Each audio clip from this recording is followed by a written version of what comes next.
ለምንድን ነው ግን የኢትዮጵያ ሰራተኛ እንደማንኛውም ሰራተኛ ተከብራ የማትሰራው? ማለቴ ሌላ ሀገር ዜጋ ስታዩ አሰሪዎቹም በትክክል ያሰራሉ። ለምንድን ነው ግን የኢትዮጵያ ሰራተኛ መፍታቸው የማይከበር? ከኢትዮጵያ ሲመጡ 150 ሺህ 200 ሺህ 80 ሺህ ከፍሎ ወደ ዱባይ ይመጣሉ። ከመጡ በኋላ ደግሞ ዱባይ ከገቡ በኋላ ከዱባይ ቢሮ ደግሞ የሚሸጡት 5000 ድርሃም 6000 ድርሃም ይሸጣሉ። ከገቡ ደግሞ አሰሪዎቻቸው ቤት ላይ ደግሞ ወይ አይመቻቸውም፣ ሊመችም ይችላል ላይመችም ይችላል።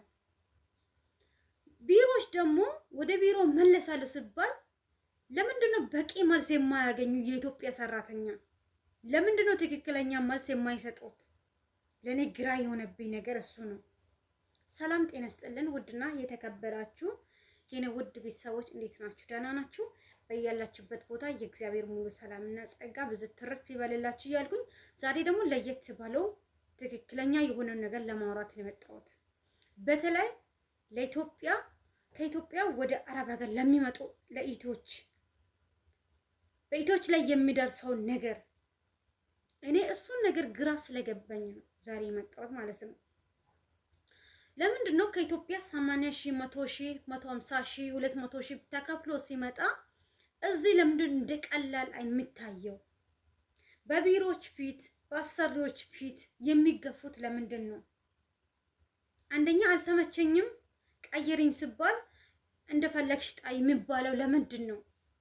ለምንድን ነው የኢትዮጵያ ዜጋ ሰራተኛ ለምንድን ነው መፍታቸው የማይከበር? ለኔ ግራ የገባኝ ለምንድን ነው ግን የኢትዮጵያ ሰራተኛ እንደማንኛውም ሰራተኛ ተከብራ የማትሰራው? ማለቴ ሌላ ሀገር ዜጋ ስታዩ አሰሪዎቹም በትክክል ያሰራሉ። ለምንድን ነው ግን የኢትዮጵያ ሰራተኛ መፍታቸው የማይከበር? ከኢትዮጵያ ሲመጡ 150 ሺህ 200 ሺህ 80 ሺህ ከፍሎ ወደ ዱባይ ይመጣሉ። ከመጡ በኋላ ደግሞ ዱባይ ከገቡ በኋላ ከዱባይ ቢሮ ደግሞ የሚሸጡት 5000 ድርሃም 6000 ድርሃም ይሸጣሉ። ከገቡ ደግሞ አሰሪዎቻቸው ቤት ላይ ደግሞ ወይ አይመቻቸውም፣ ሊመችም ይችላል ላይመችም ይችላል። ቢሮዎች ደግሞ ወደ ቢሮ መለሳለሁ ሲባል ለምንድነው በቂ መልስ የማያገኙ የኢትዮጵያ ሰራተኛ? ለምንድነው ትክክለኛ መልስ የማይሰጡት? ለኔ ግራ የሆነብኝ ነገር እሱ ነው። ሰላም ጤና ይስጥልን ውድና የተከበራችሁ የኔ ውድ ቤተሰቦች እንዴት ናችሁ? ደህና ናችሁ? በያላችሁበት ቦታ የእግዚአብሔር ሙሉ ሰላምና ጸጋ ብዝት ትርፍ ይበልላችሁ እያልኩኝ ዛሬ ደግሞ ለየት ባለው ትክክለኛ የሆነ ነገር ለማውራት ነው የመጣሁት። በተለይ ለኢትዮጵያ ከኢትዮጵያ ወደ አረብ ሀገር ለሚመጡ ለኢትዮች በኢትዮች ላይ የሚደርሰው ነገር እኔ እሱን ነገር ግራ ስለገባኝ ነው ዛሬ የመጣሁት ማለት ነው። ለምንድን ነው ከኢትዮጵያ 80 ሺህ 100 ሺህ 150 ሺህ 200 ሺህ ተከፍሎ ሲመጣ እዚህ ለምንድን እንደቀላል የሚታየው? በቢሮዎች ፊት በአሰሪዎች ፊት የሚገፉት ለምንድን ነው?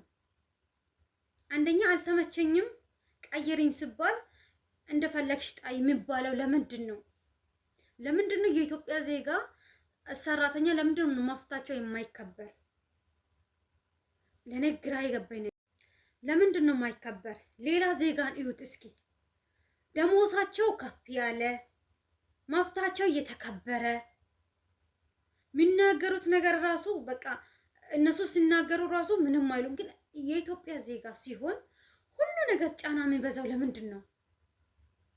አንደኛ አሰሪዎቻችን ይገፋሉ፣ ሁለተኛ ቢሮዎች ይገፋሉ፣ ሶስተኛ ድምጻቸው አይሰማም የኢትዮጵያ ዜጎችን። ለምንድን ነው? ለነሱ ጥያቄ ሆነብኝ። ዛሬ ቁም ነገር የመጣሁት ለምንድን ነው? አንድ እህታችን ነበረች 1 አመት ከምናምን ሰርታለች። እኛ ጋር አብረን ነበረ፣ አጠጋባችን ሆኖም ትንሽ ራቅ ይላል ቤታቸው። ግን ዛሬ ባይወጣም ነገም ይወጣል ነገሩ። ቢሮ ከኢትዮጵያ ካፕላን የመጣችው 200 ሺህ ካፕላ 1 አመት ከምናምን ሰርታለች። ከቢሮ ደግሞ ወደ ስራ ስትገባ 500 ድርሃም ተከፍሎላታል። ወይም 50,000 ማለት ይቅርታ 50,000 በኢትዮጵያ እንደዛ ከፍላለች ለደላሎችም። ከዛ እዚህ ግን አሰሪው ወይ ስትመጣ አልተመቻትም ስራ ቀይረኝ እባክሽን ቀይረኝ። እሷ ግን ቋንቋ አታውቅም። እኔና እሷ ብዙም አንግባባም። እሷ ኦሮሞኛ ትችላለች፣ እኔ አማርኛ እችላለሁ። ግን አንግባባም። ቢሆንም ትንሽ ትንሽ እናወራለን። ነገር ግን በየቀኑ መዳሟ ትመታለች፣ በየሰዓቱ በሯን ቁልፋ ትመታለች። ቢሮ ውሰጂኝ ስትል ቢሮ ስትደውል ለምን አውጥተሽ ቆሻሻ ላይ አጥቂም ትባላለች። ለምንድን ነው ቢሮዎች ደግሞ ስትደውል አውጥተሽ ከፈለሽ ወደ ሀገር ማሳፈር ትችያለሽ፣ ከፈለሽ አውጥተሽ መጣል ትችያለሽ ትላለች።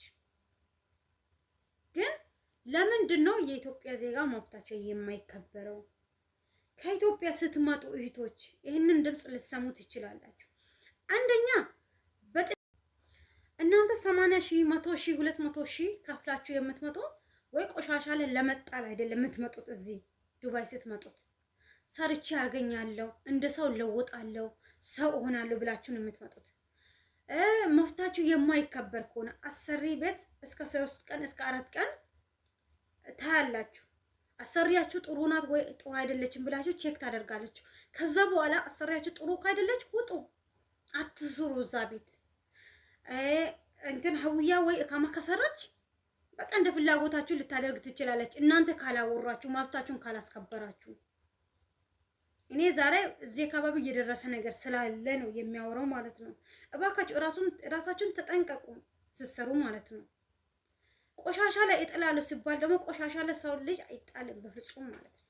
በፍጹም ሰው ልጅ ቆሻሻ ላይ ይጥላል ማለት ይቅርና በሩን ዘግታ መደብደብ ይቅርና ምንም ማድረግ መፍት የላትም ለአሰሪዎቻችሁ ማለት ነው። ካልፈለገች ወደ ቢሮ መመለስ ትችላለች እንጂ እንደፈለገች ስደበደብ እያለቀሳችሁ በሷ ፊት ለፊት በአሰሪዎቻችሁ ፊት ለፊት እያለቀሳችሁ ድፍድፍ አድርጋችሁ መቀመጥ የለባችሁ። ይሄ የራሴ ምክሬ ነው። የራሳችሁን መብት የምታስከብሩት እራሳችሁ ናችሁ። ለአሰሪዎቻችሁን ፊት አትስጡ። ስራችሁን ስሩ፣ በአግባብ የምትለውን ነገር ስሩ። ከዛ ውጪ ላፌ ቃል ምናምን ማድረግ የለባችሁ እንጂ አሁን እንደፈለገች በሩን ዘግታ ስትጠፈጥር ስትማታ ዝም አላችሁ። ነገ ነፍሳችሁን ብትገደልሳ? ኦኬ ቢሮ እናንተ ለቢሮ ስትደውሉ አላቃችሁም ካላችሁ ወደ ኤምባሲ መደወል ለፖሊስ መደወል አለባችሁ። ቀላል ነው። ኢማራት ውስጥ ያለ ሰው የሁሉም ህግ የተጠበቀ ነው። ነጭ ጥቁር አይልም። እዚህ ዱባይ ላይ የሁሉም መብት እኩል ነው። አንቺ አሰሪ ስለሆንሽ ያንቺ መብት አይከበርም የሚባል ነገር የለም። የሁሉም መብት እኩል። እነሱ ነጭ ስለሆኑ አንቺ ጥቁር ስለሆንሽ ኢትዮጵያ ዜጋ ስለሆንሽ መብትሽ አይከበርም ማለት አይቻልም። ያንቺ መብት እኩል፣ የነሱ መብት እኩል ነው። ስለዚህ በመብታችሁ ሰው እንዲጋፈጥ አታደርጉ። አሁን ትላንትና ያወራሁት ነገር ምንድነው? ትላንትና ከኛ ጋር ማታ ልጆች ጫወታ ቦታ ነበረች። ሴትዮዋ ካሰሪው ምን እንዳሰቡ አላውቅም፣ ግን የእሷን ደሞዝ ውሰጂ እንደምንም አድርጋ ብላ እየተመካከሩ ሰምተናል።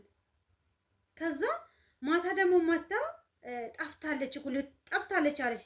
ጠፍታለች እያለች ደግሞ አይ ልጠፋ ስትሆን እኛ ያዘን ተዘበራረቀብኝ ለኔ ማለት ነው። አንድ ቃል ጠፍታለች ይላሉ፣ አንዴ ደግሞ ልጠፋ ስትሆን ያዘን ይላሉ፣ አንዴ ደግሞ ሻንጣን ልካለች ቀድማ ይላሉ። ከዚህ በፊት ልጅቷን ቆሻሻ ላይ ጥላለሁ አልፈለግሽም ብላ አይኔ በብረቴ እያየ በሩን ዘግታ ስትመታ ስታለቅስ አይተናል። ለምንድን ነው የምትመቻት? ችግር ካለ አብራችሁ መነጋገር አለባችሁ እንጂ መምታት ምን አመጣው ብለን አውርተናል። ካልፈለግሽ ደግሞ ቢሮ መመለስ ትችያለሽ እኮ። ለምንድን ነው ማማታት ብዬ እኔ ከብዙ አሰሪዎች ጋር እየተጣላሁኝ ነው። በአንደኛ ግዴታ ኢትዮጵያዊነት ሆኖ ሳለ ብቻ ዜጋ ስለሆነን ብቻ እንትን መሆን የለብን። ኢትዮጵያዊነት አንድ ደም ነው፣ አንድ የእናት ልጅ ነን አይደለም? ስለዚህ ስትመጣ ለምንድን ነው እንደዚህ የምታደርግ ብዬ ስለጠየቅኩኝ በጣም ከኔ ጋር ኮርፋለች። ግን ዛሬ የት እንደገባች የት እንደወሰደች አላወቅኩም፣ ልጅቷን ማለት ነው። ማታ የኔ ሴትዮ አምጥታ ስትነግረኝ ልጅቷን አንደኛ የት እንዳለች ማወቅ ፈልጋለሁ። ቢሮ ሄዳለች ካለች ወደ ቢሮ ደውይ። እና ቢሮ ሄዳለች ተባለች ልጅቷ ማለት ነው። እሺ ቢሮ ከሄደች እንዴት ስልኳን ሳትይዝ ትሄዳለች? እንዴትስ ደግሞ ቢሮ ከሄደች ልብሷንም ይዛ በቃ ፓስፖርት ነው የሚቀረው፣ ካንስል እስከሚያደርጉ ድረስ ፓስፖርት ነው እንጂ የሚቀረው ስልክ ትይዛለች፣ ልብስ ትይዛ። እቺ ልጅ ግን ልብሷንም አልያዘችም፣ ፓስፖርቷንም አልያዘችም፣ ስልኳንም አልያዘችም። የት እንደገባች ለኔ ግራ ገባኝ። ግን አሳወቀኝ ዘንድ ቢሮ ሄዳለች ተብሏል። ነገሩ ብዘጋም ብሸፈንም ግን ይሄ እስከ 1 ወር ድረስ እስከ ሳምንት ድረስ ነገሩ ይጣራል። እኔ ዝም አልልም። ለምን? አንድ ኢትዮጵያዊ ናት። አንድ ዜጋዬ እንደፈለገ ሰው ልጅ በሱ ላይ ጫና ሲበዛ ዝም አልልም። ነገ በእኔ ላይ ምን ይደርሳል፣ ነገ በኢቶቼ ላይ ምን ይደርሳል የሚል ህልና አለኝ። ስለዚህ እኔም የምመክራችሁ ነገር ምንድነው ካላችሁ ራሳችሁን ጠብቁ፣ በተቻለ ኃይል ማለት ነው። አሰሪዎች ባት የምትሰሩ ራሳችሁን ጠብቁ። እስከ 4 ቀን ድረስ ቼክ አድርጉ። ቤቱ ጥሩ ነው ወይስ ጥሩ አይደለም። ጥሩ ካይደለ ቀይሩ በሉ፣ አትስሩ። ኢካማይን ስሩ አትበሉ፣ አትፍቀዱ። እየተማተች እንደፈለገች እያመናጨቀች አትቀመጡ አንድ ቤት ላይ። ግዴታ የለባችሁም። በቃ ካልተመቻችሁ መቀየር ትችላላችሁ። እምቢ ካለ ግን የሆነ ነገር የምታደርስ ከሆነ ለፖሊስ ደውሉ። 99 በቃ 3 ጊዜ 99 ብላችሁ ደውሉ ለፖሊስ። ከዛ መብታችሁ ይከበራል። እንደፈለገች በር ተዘግቶ ስትማቱ ስደበደብ ለምንድን ነው እንትን የምትሆኑት? ራሳችሁ ዝቅ የምታደርጉ ለምንድን ነው? ሌላ ዜጋ ነው እዩት እስኪ ራሳቸውን እንዴት እንደሚጠብቁ፣ ሌላ ዜጎችን ደግሞ እነሱ እንዴት እንደሚፈሩ። እኛ ራሳችን ዝቅ ስለምናደርግ ነው። ስለዚህ ኢትዮጵያ የሆናችሁ ቢሮ ላይ የምትሰሩ እባካችሁ በተቻለ ብር እንደምትወስዱ ኃይል ዜጎቻችሁን ጠብቁ፣ መብታቸውን አስከብሩ። እናንተ ቢሮዎች 200,000 150,000 80,000 እንደምትወስዱ ኃይል የዜጎቻችሁን መብት አስከብሩ። ደግሞ ቀይሩ። እንዴ 50,000 የዱባይ 5,000 6,000 እየወሰዳችሁ አይደለም ወይ? ዜጎቻችሁ ቀይሩ ካሉ ለምንድን ነው የማትቀይሩት? ምክንያታችሁስ ምንድን ነው? ታዲያ እንደ ቆሻሻ ለመጣል ነው ከሀገራችሁ ወደዚህ አምጥታችሁ እንደፈለጋችሁ የምታደርጉት? እባካችሁ ይህንን ድምፅ የምትሰሙ ሁላችሁም ሼር አድርጉ። እህቶቻችን በተለይ እየተሰቃዩ ነው ያሉት በዚህ ሰዓት። በተለይ ቢሮዎች ሲደውሉ የራስሽ ጉዳይ እያሉ ነው። አንዳንዶች ቢሮ የራስሽ ጉዳይ እንደፈለገሽ መሆን ትችያለሽ ለማለት መብት የላቸውም። ካልቻሉ ቢሮ ላይ ለመስራት ካልቻሉ ይቀይሩ። እነሱም ቦታቸውን ለቆ ለሌላ ስፍራ ይስጡ። ቢሮ የተባለ ለመቼ ነው? ቢሮ የሚባለው እኮ አንድ ሰው ካልተመቻ ይቀይራል አይደለም? ለዛ ነው የተቀመጡት እንጂ እንደፈለጋችሁ አድርጉ አላቃቸው ማለት አይደለም። እናንተ ብር ቆጥራችሁ እንደምትወስዱ ኃይል ዜጎቻችሁን ካልተመቻችሁ መቀየር ትችላላችሁ። ስለዚህ እባካችሁ ቢሮዎች፣ በተለይ ዱባይ ላይ የምትሰሩ አንዳንድ ቢሮዎች የምር እግዚአብሔርም ይጠይቃችኋል። እናንተ በሰራተኞች ላይ የምታደርጉ ግፍ ዛሬ ባይደርስም ነገ ቆጥሮ በእናንተ ላይ ይደርሳል። የምር እኔ በጣም ተናድጃለሁ። በተለይ አንዳንድ ቢሮዎች ጨካኞች ናቸው። ጭካኔያቸው ደግሞ ከአእምሮ በላይ የሆኑ ምን ችግር አለ ብትቀይሩ? አንድ ያቺኛው ከተመቸስ በቃ ቀይሩ። እንዴ እናንተ ብር ብቻ ነው የምታዩት? እነሱ ምን ደረጃ ላይ እንደደረሱ በእነሱ ላይ ምን ጉዳት እንደደረሱ እንደውም ትዝ አይላችሁ? አረ እግዚአብሔርን ፈርታችሁ ማለት ዱባይ ላይ ያላችሁ አንዳንዶች ብር የምትወዱት ብር ብቻ ነው የምትወዱት። ብር ወዳጅ አይደለም፣ ሰው ነው ወዳጅ፣ ሰው ነው ፈጥኖ ደራሽ። ዛሬ እናንተ ብር ብቻ አይታችሁ ሰው ብር እኮ ሰውን እውር አድርጓል። ግን ዜጋው እንደፈለገ ሲሆን ዝም ተው። እባካችሁ በተቻላችሁ ኃይል ሼር አድርጉ። ለአንዳንዶች ወገን ድረሱ። ካያችሁ ዝም አትበሉ። እንደውም አሰሪዎቻችሁ እንደውም እየፈለገ ቢያደርጉ እንኳን የራሳችሁን መብታችሁን አስከብሩ። ካልፈልጉ መቀየር ይችላሉ። እናንተም ካልፈለጋችሁ 2 ዓመት ከጨረሳችሁ መሳፈርም ትችላላችሁ። ግን እንደፈለጉ በእናንተ ላይ እንትን ማድረግ አይችሉም። ስለዚህ ራሳችሁን ጠብቁ። የትም ሀገር የምትሰሩ ልጆች ማለት ራሳችሁን ጠብቁ። ውስጦቻችሁን ለአሰሪዎች አሳልፋችሁ አትስጡ። እንደ ጓደኛ አትመካከሩ ከአሰሪዎች ጋር። ስራችሁን ስሩ። ስራችሁን በአግባብ በቃ ስራችሁን በአግባብ ስሩ። የማይሆን ነገር እንትን አትነጋገሩ። እኔን አስጠልቶኝ ሰልችቶኝ ነው፣ ከአይምሮ በላይ ሆኗል። የምር በቃ አየሁ። ይኸው እዚህ ሀገር ስንት ዓመት እንደቆየ ያየሁት ሁሉንም ያስጠላኝ። እንደዚህ ነው ወይ እላለሁ። የቢሮ ሰው እንደዚህ ከጨከነ ሌላ ሰው እንዴት አይጨክንም? የራሱ ዜጋ እንደዚህ ከጨከነ በቃ ባዳ እንዴት አይጨክንም? በቀጣይ ሌላ መረጃ ይዤ እስከምመለስ ድረስ መልካም ጊዜ መልካም ቆይታ ይሁንላችሁ። ውድ ቤተሰቦቼ እወዳችኋለሁ፣ አከብራችኋለሁ። ይህንን መልእክት ግን ለሁሉም ሼር አድርጉ። የምር እመራት ላይ ብዙ ልጆች እየተሰቃዩ ነው ያሉት፣ ቢሮ ላይ ያሉት።